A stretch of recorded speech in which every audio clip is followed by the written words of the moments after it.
certainty of contracts and a strong competition law.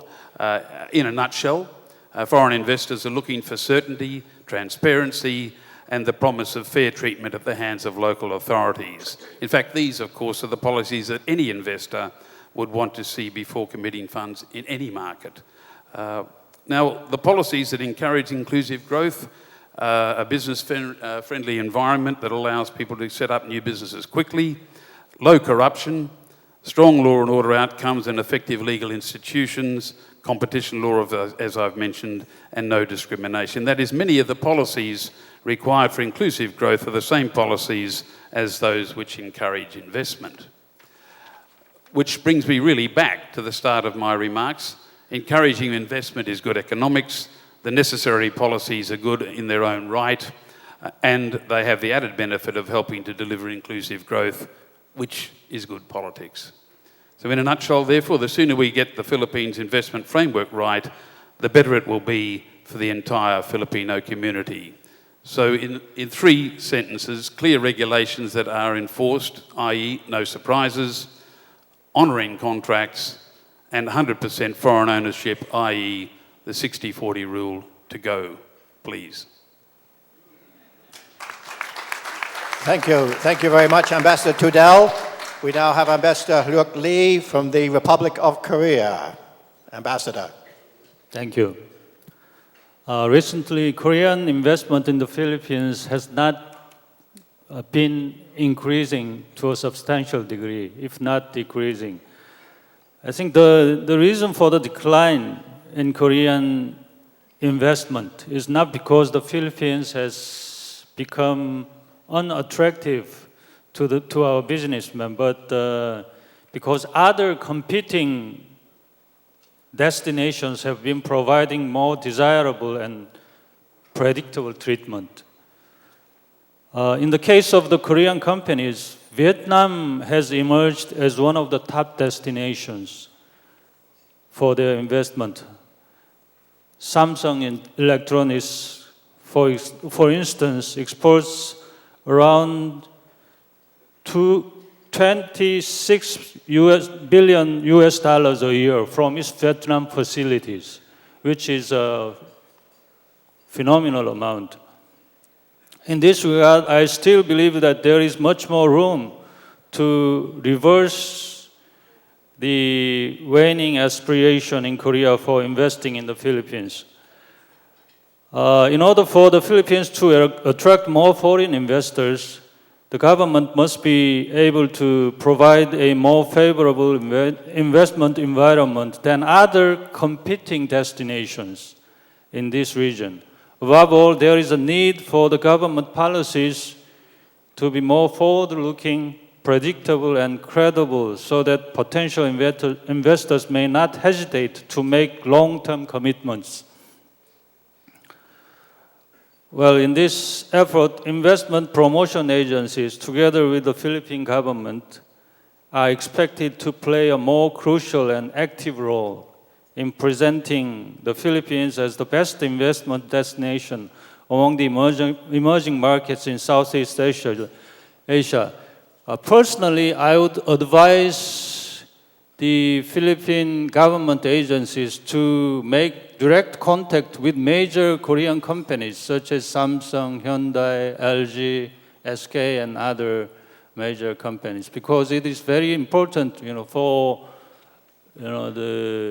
for the Philippine government as well as private companies to have direct connection with the leadership of major Korean companies. Well, about inclusive growth, I think, according to the Global Happiness Index, I think Philippines is one of the happiest countries in the world. And but if you look at the index, Korea is one of the least happy countries in the world. Why? I think the Filipinos are happy as they are. But in our case, it's the other way around. The Koreans never learn to be happy. That's the real problem. Well, I think both of our countries should, learn from each other.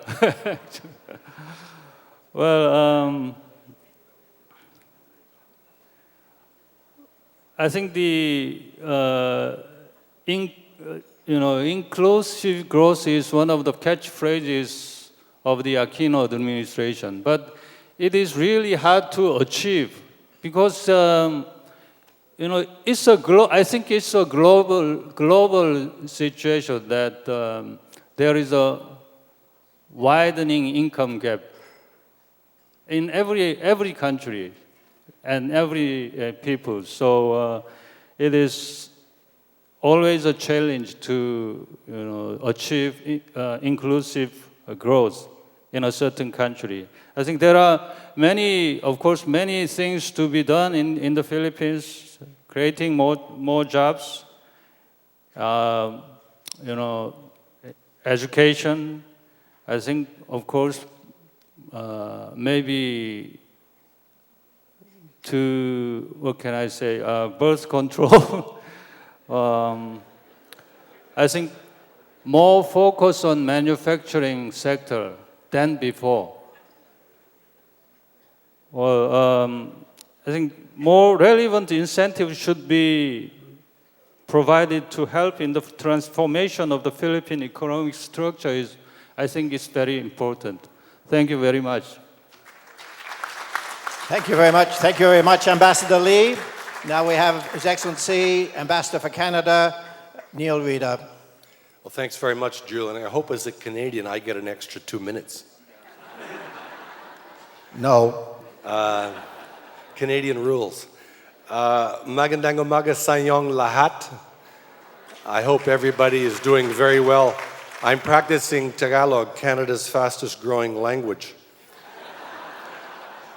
Let me say we're very pleased to be with you. I want to talk a little bit about inclusive growth and some thoughts we have on the agenda today.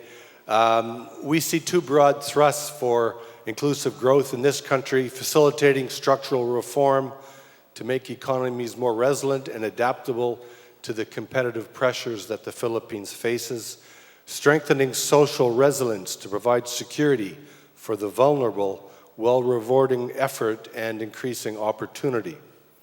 Inclusive growth strategies in the Philippines could include investment in infrastructure, for example, and in education that would enable more people to enter productive employment in the formal sector, and also ensure that these people can both gain a stable income and become members of the consumer class. In the case of infrastructure, we're very supportive of the government's PPP agenda. Canada has a very long-standing PPP tradition. We've got 60 to 70 completed PPP projects in our country, both at the national and municipal level, and we see this as a very important expertise to share with your government. We've provided $4.2 million to the PPP Center in the Philippines, working with our friends at the ADB and the Government of Australia to assist in the strengthening of your PPP capacity. A Canadian company, CPCS Transcom, is providing consulting services to the PPP Center as they advance projects under the PPP agenda here. Canada and the Philippines will also co-chair the APEC PPP Advisory Council.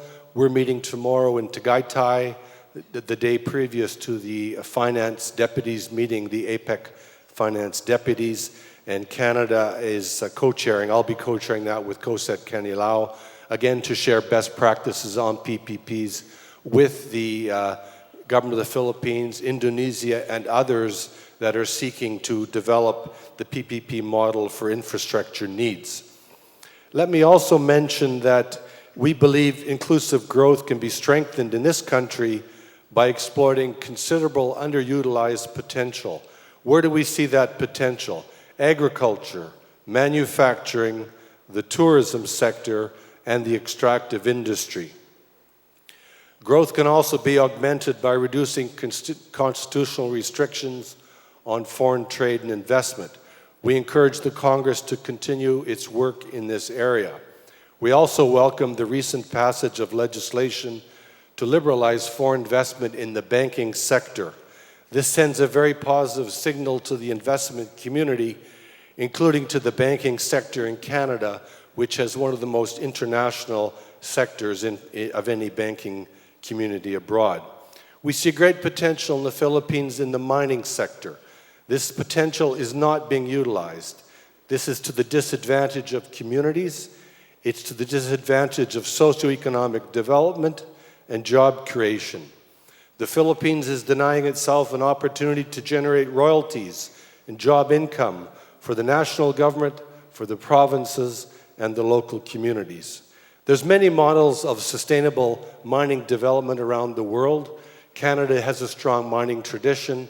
I spent the last 9 years before coming here in Latin America and the Caribbean. Canada's worked closely with Chile, with Peru, with the Dominican Republic, other countries to advance sustainable mining initiatives, and the record is very good, and I think there's much to be done in the Philippines, and we encourage the government to be open and supportive of sustainable mining for the benefit of your country.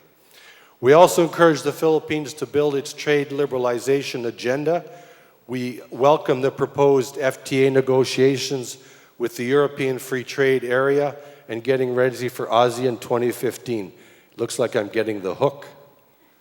And we welcome the interest of the Philippines in the TPP.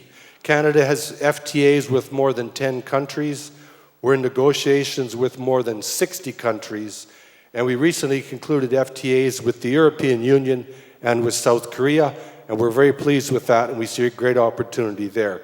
As a final point, if I can, on education and investment, I think we want to work with the Philippines to develop a more competitive and modern education system.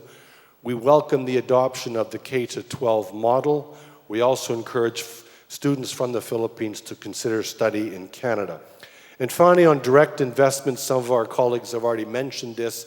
I would highlight the need for direct investment to move beyond the Metro Manila area.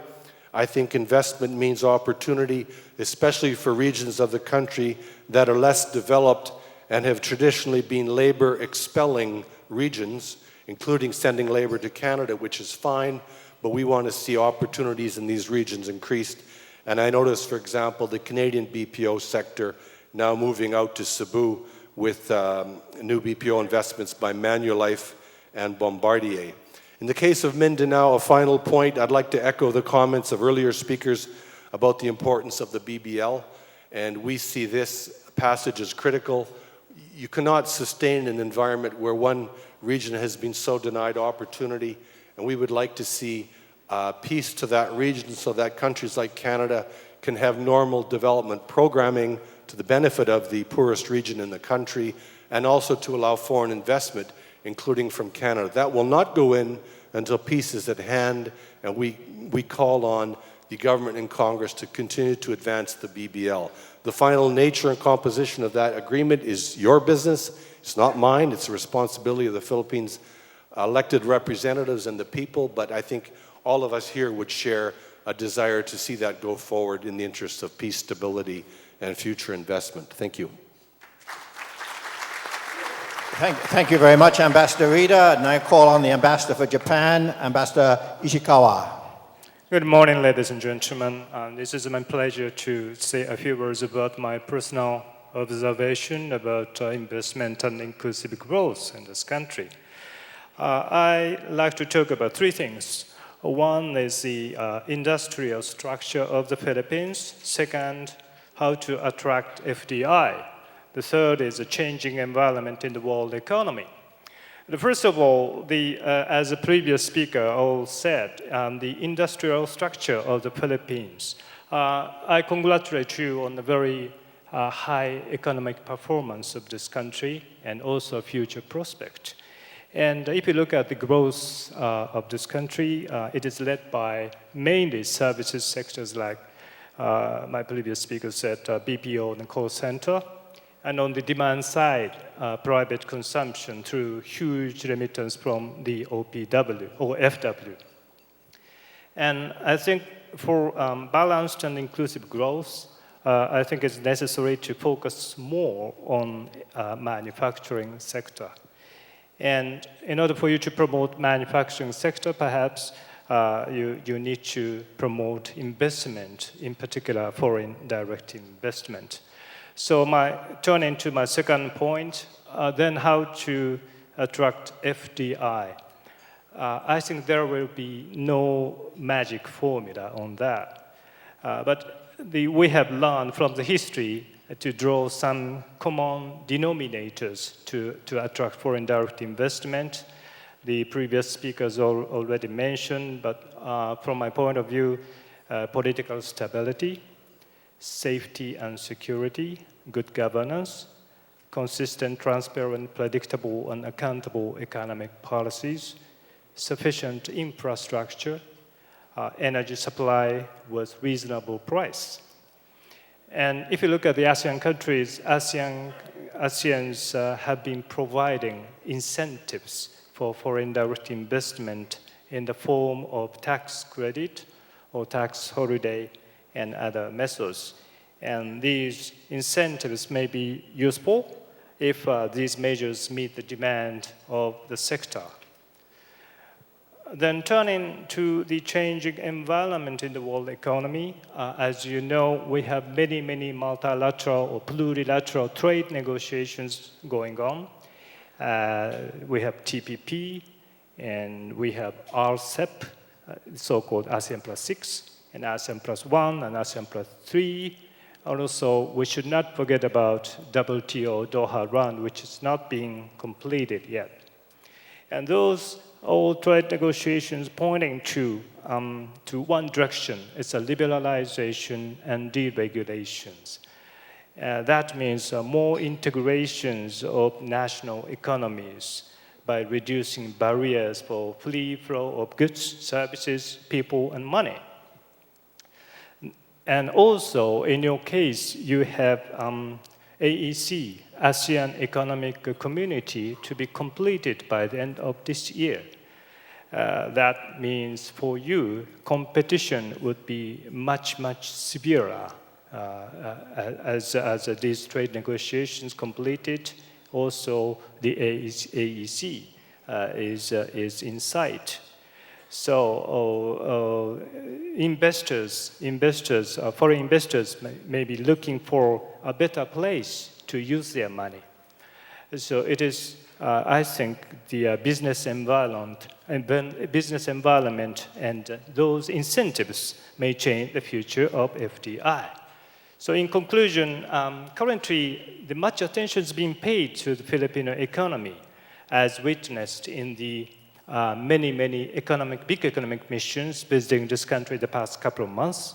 So there is a great opportunity for the Philippines. So I really hope that the Filipino government will take bold steps to further improve the business environment here.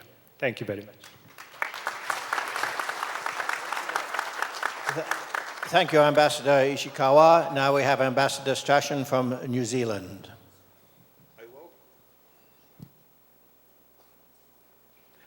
I welcome the comments earlier in this session by Treasurer Tan about the encouraging growth in the Philippines agricultural sector. And other commentators have said there's still enormous unrealised potential in agriculture in this country. But New Zealand, through its aid program and with support from its private sector, is committed to establishing a partnership approach with the Philippines in the agricultural sector.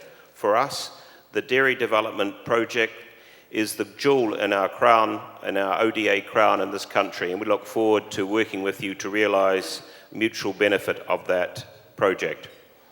I would urge the Philippines government to continue to embrace and actively participate in regional trade and economic integration. Already APEC economies account for 80% of Philippines' trade, growing at an astonishing 8% annually. APEC, therefore, is not just a talk shop, but it is making a real difference when it counts in terms of jobs, growth, trade facilitation, and increased prosperity. As my Japanese colleague has said, the ASEAN Economic Community is a really big deal. It's the coming out year for the AEC this year, and I think it merits a lot more attention that it's been getting from in the local media here and even in the private sector. This will enable the Philippines to better realize its comparative advantage in education and tourism and agriculture and manpower provision. I agree with Mr. Del Rosario about the importance of taking full advantage of regional FTAs. New Zealand's own experience is that as a nation of small and medium enterprises and a price taker on the global stage, our vast network of FTAs, and don't forget we were the first developed country to establish a free trade agreement with China, has led to a quadrupling of our exports of that country. Our experience has been enormously beneficial in modernizing our economy and ensuring our industry is internationally competitive. The TPP train, as others have said, is likely to be leaving the station in the not too distant future, and it is to be hoped that as many regional partners as possible, including the Philippines, are on board.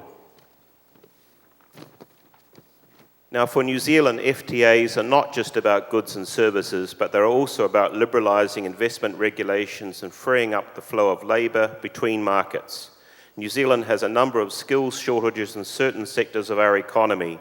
Filipinos are one of our largest migrant labour groups that help us to fill the gaps in our farms and technical roles like engineering and IT, and nursing and aged care, and in construction.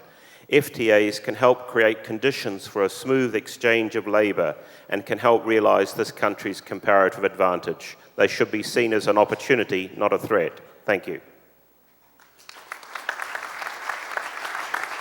Thank you, Ambassador Strachan. Last, not least, and the last word. Number 2 in the American Embassy, Mr. Brian Goldbeck. Magandang umaga sa inyong lahat. Distinguished guests, ladies and gentlemen, thank you, Julian, for your introduction, and to the Joint Chambers of Commerce for hosting us here today. It's a pleasure to be here to represent Ambassador Goldberg and the entire team at the U.S. Embassy, and of course to have this opportunity to participate in the Arangkada Philippines Forum. As you know, the United States is a longstanding supporter of the Arangkada Philippines Project, or TAP. The U.S. Agency for International Development and the American Chamber of Commerce have partnered on TAP to identify key obstacles to economic growth and legislative and regulatory remedies that, if enacted, will open the Philippines to increased foreign direct investment and more inclusive economic growth.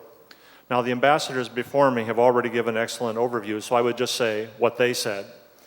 And I would add just a couple of points and hope that we can have a robust question and answer session afterwards.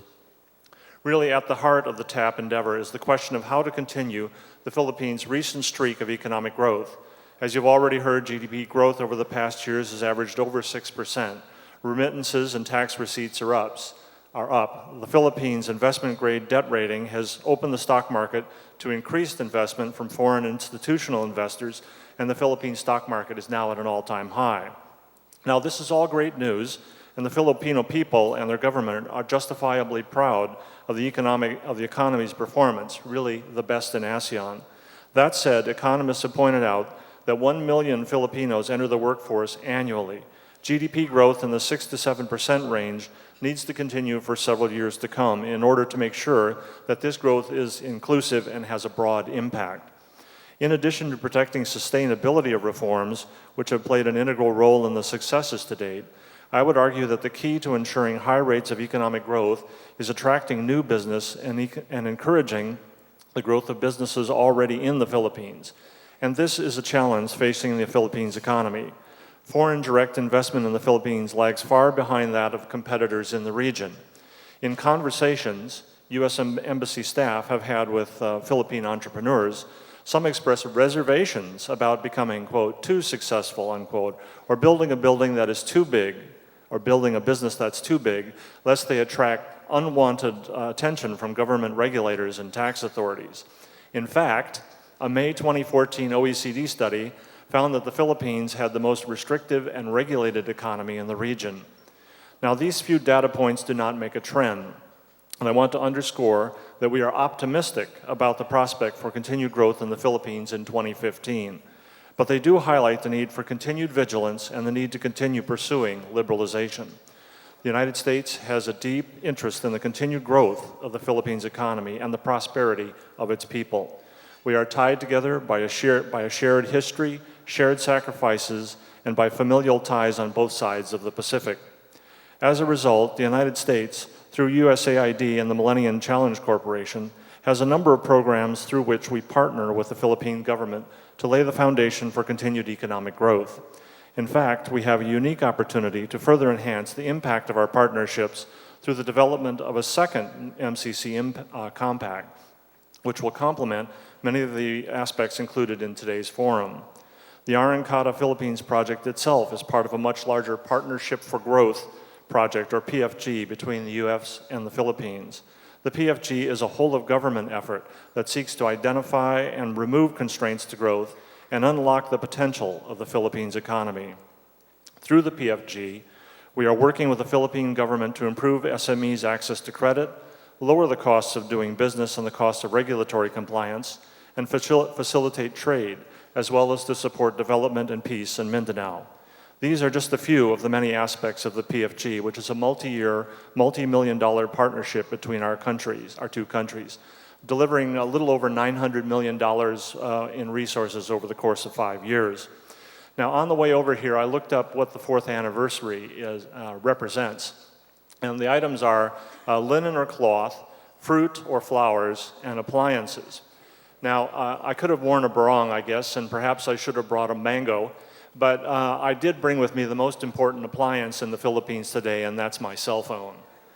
So let me conclude by again congratulating Arangkada Philippines on all its hard work, and congratulations as well to the rest of the Philippine government's economic team for all that they've accomplished.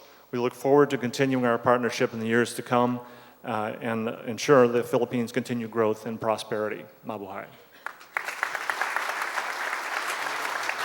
Thank you very much, Mr. Goldberg. Now we move, first of all, a statistic. According to my count, 4 minutes and 10 seconds was the average time our ambassadors spoke. I think that's an outstanding performance, and I hope you and your questions are equally disciplined, which I will now get to the point. We have, I think, Mr. Forbes, 10 minutes for questions in open forum. Is that what I'm allowed? Maximum. I propose to invite questions from the floor. I will give each person 1 minute to make a statement or ask one question. Please give your name, your affiliation, and which of our distinguished ambassadors you wish to answer your question. Mr. Palafox.